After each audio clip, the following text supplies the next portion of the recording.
welcome to the Rough Diamonds Scalable Strategic Procurement Pipeline as set by United Utilities. We were lucky enough to have the challenge owner on site, for which we were able to clarify this given summary, and from that we identified the main points and these 3 customer personae, including their needs and frustrations, all internal to United Utilities. We've then from that been able to create a short, mid and long-term pipeline. With the challenge criteria set, we concluded that the best solution may be delivered in 3 stages.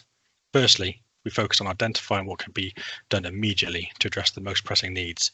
This involved quick wins that can be rapidly implemented without requiring changes to the current system or processes. Next, we considered what could be developed and embedded into the company in the medium term. This stage involved creating more integrated solutions that require some degree of customization and development. Finally, we looked at what can be produced in the long term to significantly enhance the solution we provided and have sustainable improvements. This involves forward-thinking strategies and innovations that could transform the procurement pipeline. To enable us to have a clear vision, we put our initial thoughts to paper, linking the possible inputs and outputs to provide a comprehensive solution. However, it is important to manage the expectation of the challenge creator. We needed to ensure that we could deliver a solution with proof of concept, especially given that the example data provided was limited due to security privilege and data protection concerns. This constraint required us to create dummy data in order to prove the concepts. Additionally, we recognise the importance of continuous feedback, so by engaging with the challenge owner throughout the process, we aim to refine our approach and ensure that the final solution not only met but exceeded the initial expectations. To address the issue of internal bottlenecks with resourcing, we have developed an Excel workbook featuring a heat map of resource availability across the months. To do this, each individual FTE was given a unique identifier. The first digit represents the department, the second digit denotes the level of the role, and then the final digit is the amount of said role. This is tracked on the Resources tab and manages headcount over time. We also track the contracts in the tab and update this regularly when contracts come through. The workbook is refreshed with new data as and when it's needed. Going over to the Planning tab, how we manage that is we then refresh the data as needed. To address internal bottlenecks, we have developed an Excel workbook which features a heat map of resource availability across the months. To do this, each FTE has been given a unique identifier. So the first digit is representative of the department, second digit denotes the role level, and the last digit identifies the individual role. This is tracked on the Resources tab and maintained as needed, additionally managing headcount over time. We also have a tab for the contracts, and this is tracked and updated regularly. The Planner tab also monitors resource allocation per person and highlights any unallocated capacity with a blank circle. And finally, a heat map visualizes the workload distribution complemented by a graph showing resource capacity and current allocation levels. We have settled on SharePoint lists as a user-friendly and secure database solution, which is perfect for low volumes of data and will give the UU team a single source with full control and oversight of their data. The lists are then collated by a Power Query pipeline which automatically performs all updates, transformations and calculations at the click of a button and feeds into a suite of Power BI reports, which I'll now quickly demo. So I'd just like to show you a few pages from our Power BI dashboard.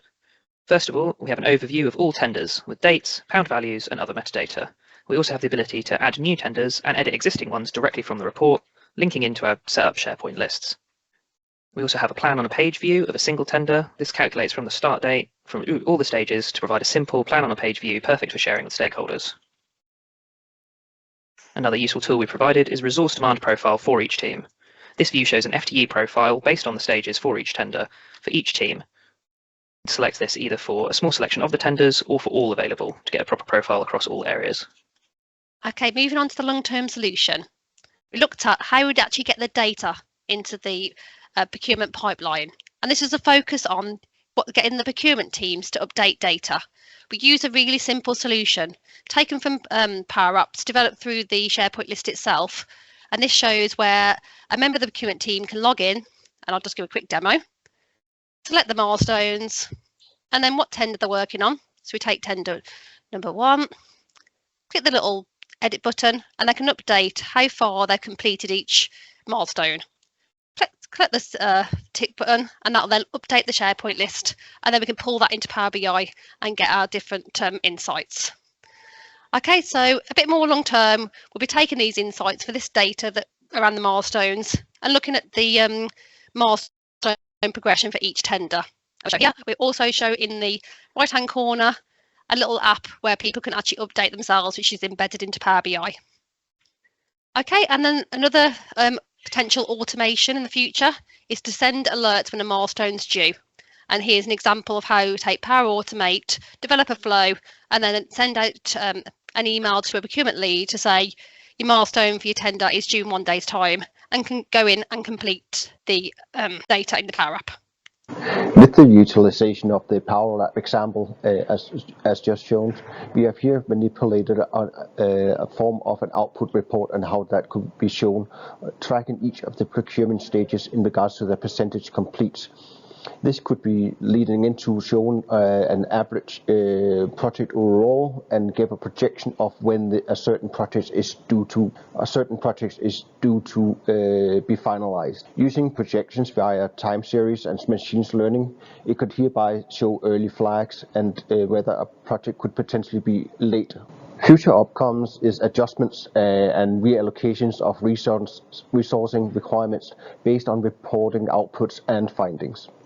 This early might require that a project that perhaps was listed as low complexity should indeed be amended to a medium complexity project with additional resourcing and requirements. But this again is to be able to see this early on in the project.